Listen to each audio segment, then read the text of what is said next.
Bonsoir, bienvenue, merci de recevoir le 19h45 de la télévision La Barry que j'ai l'immense plaisir de vous présenter. Il vous souviendra que lors du dernier sommet des chefs d'État et de gouvernement de la CEDEAO à Abuja, le président de la commission de cette institution a évoqué l'éventualité de demande de visa pour les ressortissants des pays membres de l'AES pour se rendre dans l'espace CEDEAO. Une annonce qui a suscité des réactions ça et là au Niger et dans les autres pays de l'AES. Je vous propose de suivre à ce propos la réaction de Michael Zodi. Il est le président du Front patriotique pour la souveraineté. Cette intention des reliquats des chefs d'État de la CEDEAO, parce que jusque-là, ils n'ont pas imposé, ça démontre une fois de plus le comportement machiavélique et le comportement des valets locaux contre le peuple. Parce que quand on dit qu'ils veulent, il y aura probabilité qu'il y ait une imposition de visa. Le visa là, c'est qui? Ce ne sont pas des populations, ce ne sont pas le peuple. Donc pour eux, il faut continuer à faire la pression sur le peuple pour se soulever contre l'ordre aujourd'hui qui existe dans nos pays. Peine perdue. De la même façon qu'ils ont échoué à travers les sanctions inhumaines, de la même façon qu'ils ont échoué à travers leur intention de venir faire la guerre ici, c'est de cette même façon qu'ils vont échouer. D'abord, je tiens à les informer que l'Alliance des États du Sahel, la Confédération, ce n'est pas une volonté de trois chefs d'État, c'est une volonté populaire. C'est tous les peuples de trois pays qui aspirent effectivement à une nouvelle communauté. Et ces peuples-là sont soutenus par d'autres peuples qui leur président continue à les maintenir dans ces carcans de la CEDEAO. Au-delà de ça, quand vous regardez d'abord, moi je vois que plutôt que la CEDEAO est en train de se disloquer, il y a eu plusieurs discours. Dans ces discours-là, il y a des contradictions flagrantes. Quand on prend le président du Sénégal, qui estime que la CEDEAO doit revoir sa copie pour exister.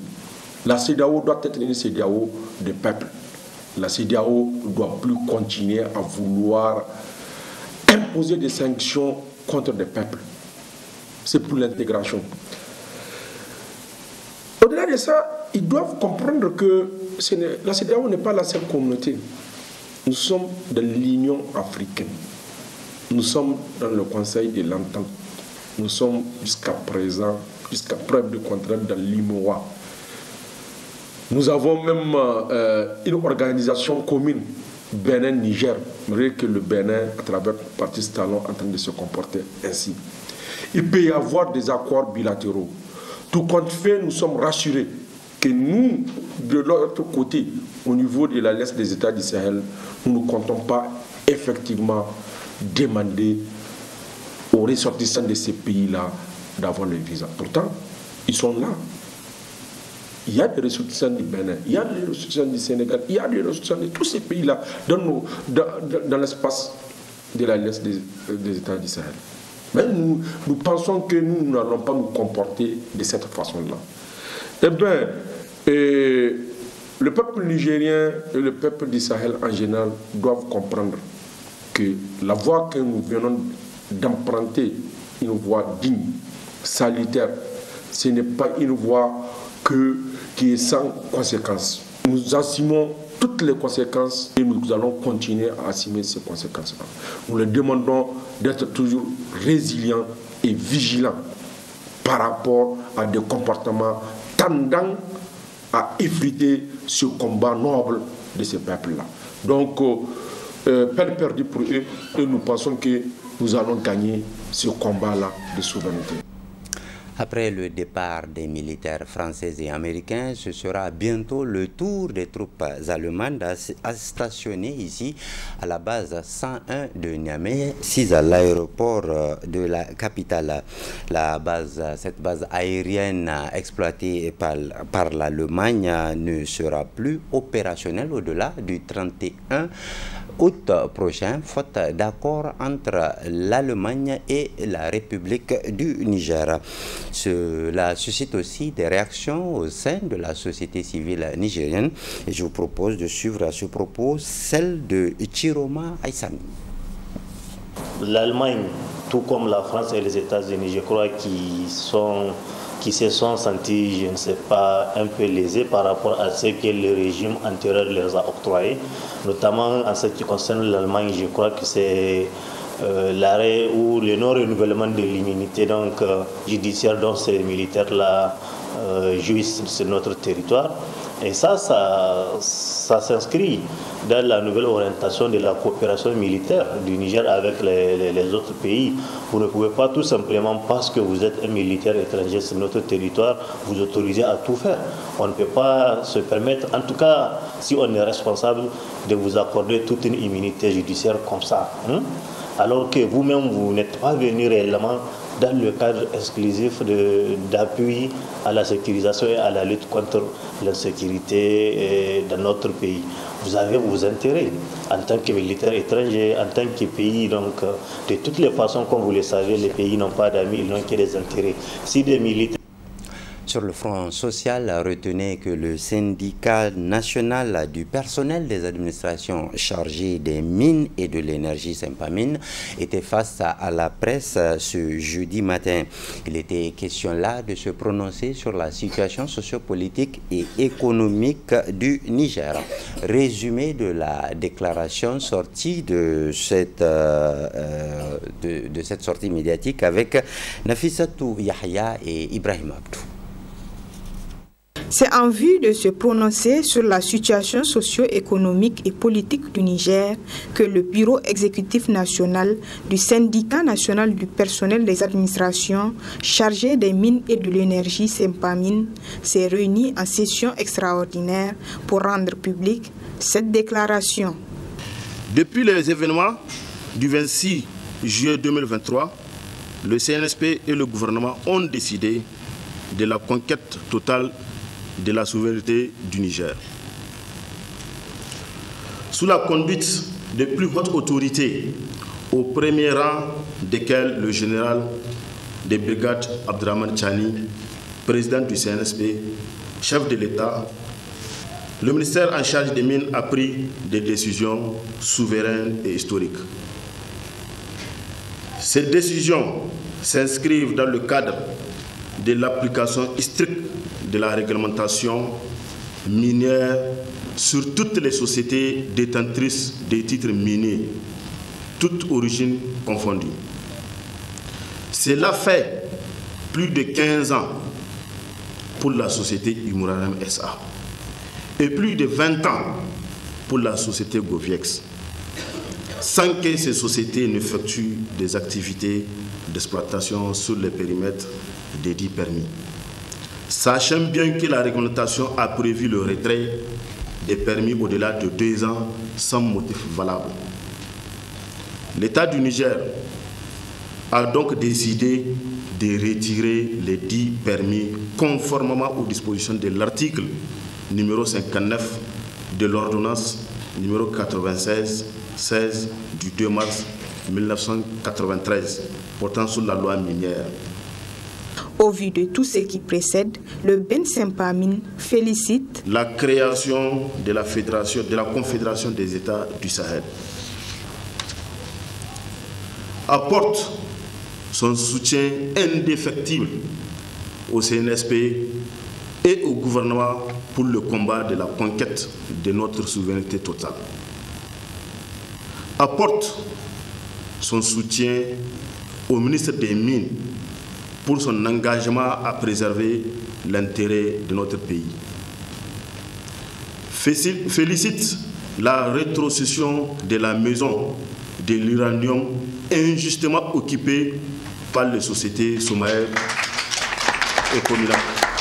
Soutient les services techniques du ministère des Mines dans l'application stricte des textes en vigueur.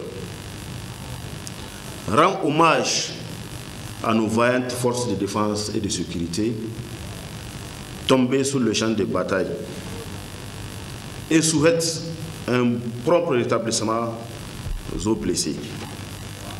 Condamne avec la dernière énergie les jagissements des sociétés Orano et Goviex qui visent à contester et saboter les décisions de l'État du Niger. Le bureau exécutif national du syndicat national du personnel des administrations chargé des mines et de l'énergie Sympamine a enfin lancé un appel à l'endroit de ses militantes et militants de se mobiliser ensemble pour le développement du Niger. Dans quelques jours, notre pays va célébrer le 3 août, jour de l'indépendance du Niger. Déjà, les préparatifs vont bon train au niveau de la Direction générale des arts et de la culture de la République du Niger. Toute chose qui a suscité la réaction du président de l'Association nigérienne pour le civisme et la croissance, M. Moussoulmi Malamsita, que je vous invite à suivre. Du temps du CMS, le 15 avril 1914 a toujours été décrété, chômé, férié et payé sur l'ensemble du territoire national pour montrer que c'était une date mémorable historique.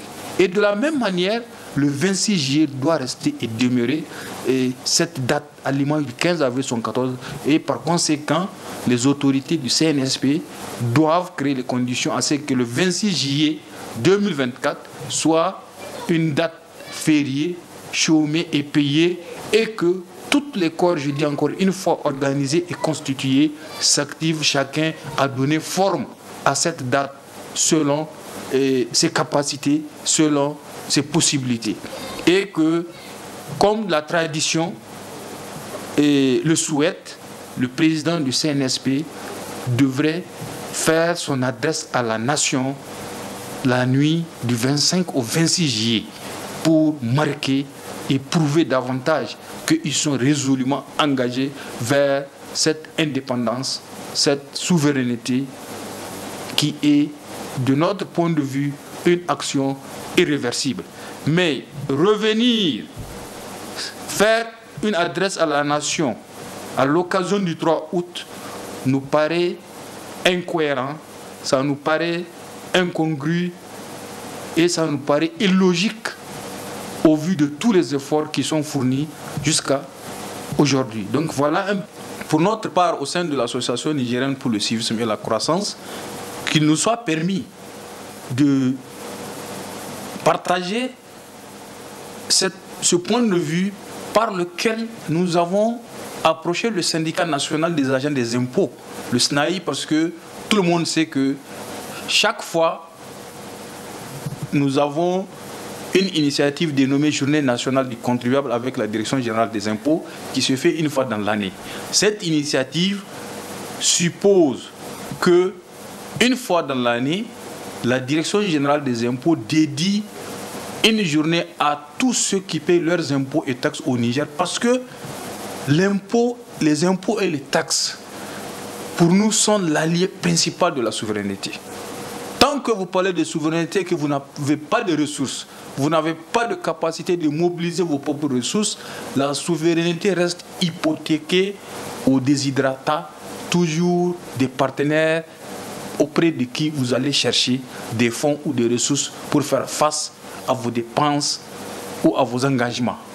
C'est pour cela que nous avons estimé que le paiement des impôts et taxes étant un sacrifice très lourd, il serait plausible pour la Direction générale des impôts de dédier une journée au cours de laquelle ils vont rendre hommage à l'ensemble des usagers de l'administration fiscale qu'on appelle les contribuables et essayer même de récompenser les meilleurs contribuables s'il le faut, essayer de relever les performances des agents des impôts et la mission et le rôle clé de la Direction générale des impôts. C'est pour cela que nous avons estimé que cette année, à l'occasion du 26 juillet 2024, avec le syndicat national des agents des impôts, tant qu'il y a la possibilité que cette journée soit faite et célébrée ce 26 juillet 2024, parce que pour nous, le 26 juillet reste et demeure une date mémorable pour laquelle tout corps constitué, tout corps organisé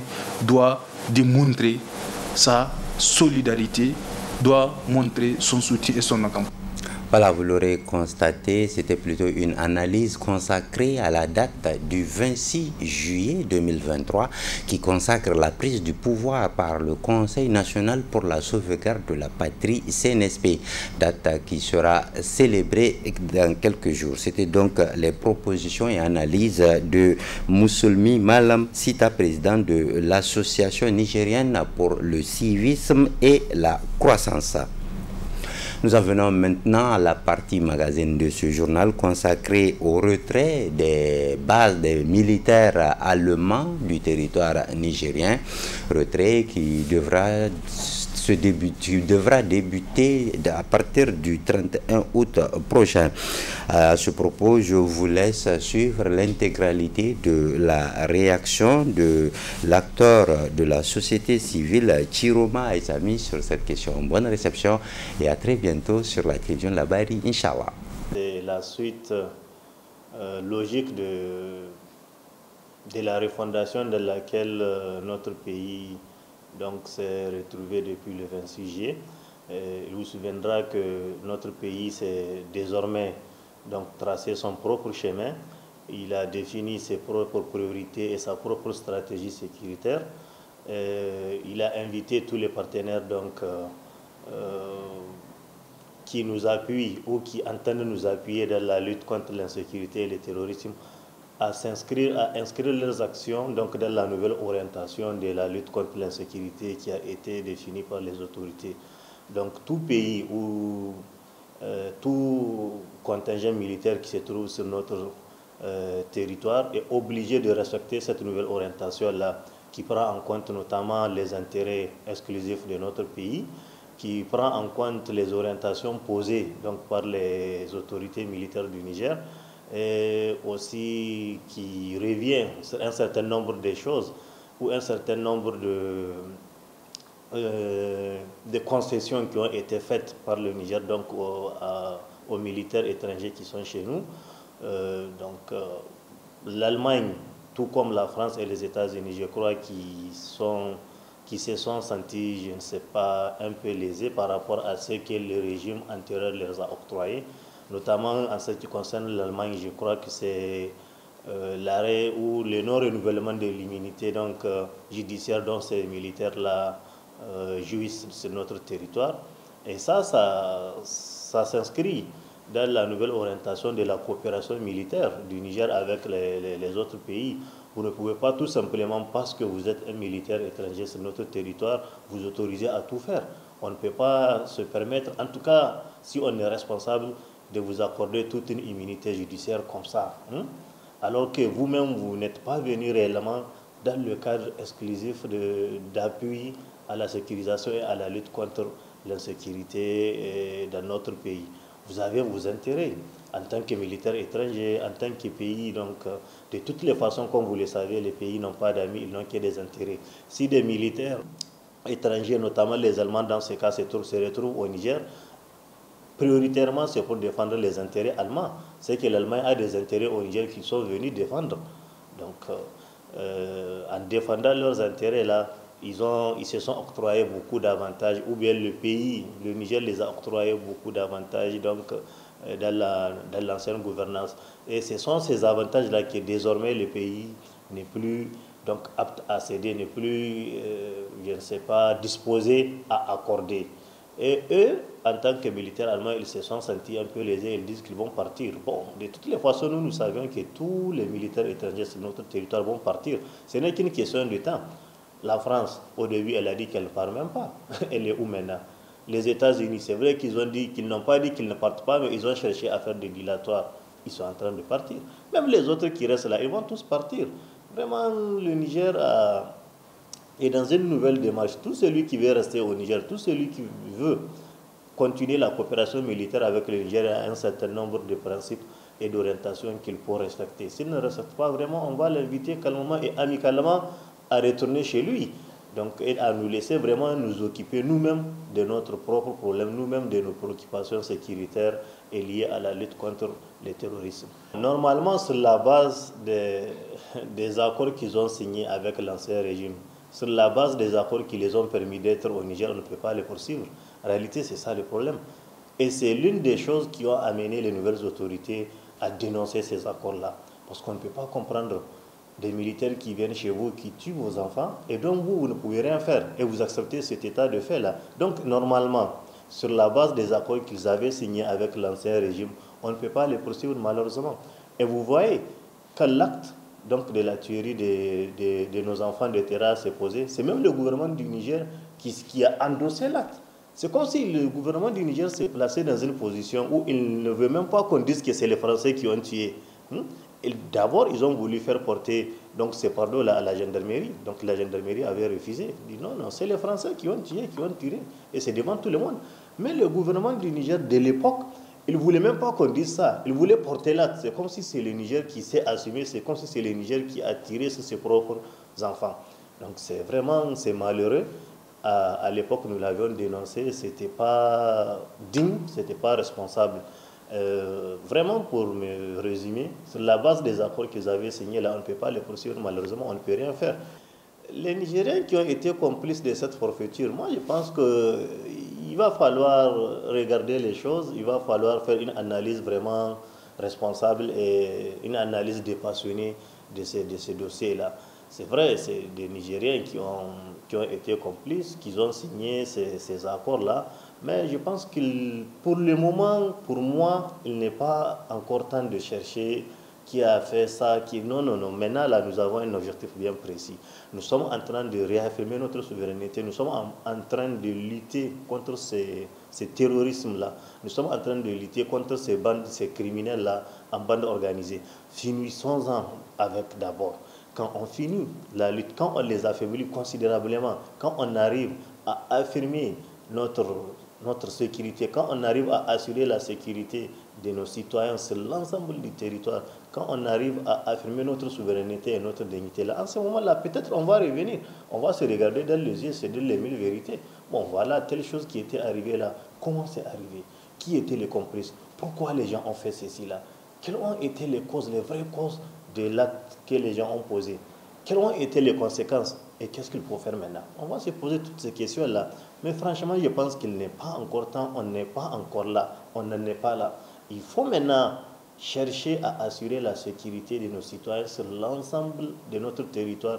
Et au-delà même maintenant de la nouvelle confédération sur l'ensemble du territoire de l'AES, on a un territoire de plus de 2 millions à sécuriser. Donc on est en train vraiment d'assurer cette sécurité-là. On est en train de réduire au maximum donc cette insécurité-là, ce terrorisme-là.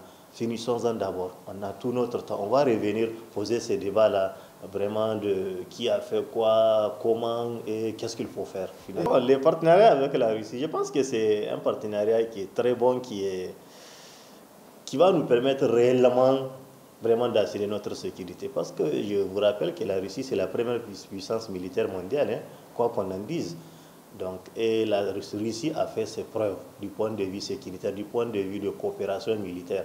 En Afrique même, quand vous regardez le Mali, ça fait plus de 10 ans, il y avait toutes les forces au Mali. Il y avait les forces des Nations Unies, il y avait Barkhane, il y avait en tout cas toutes les forces impérialistes. Ils ne sont pas arrivés à bout du terrorisme au bout de 10 ans.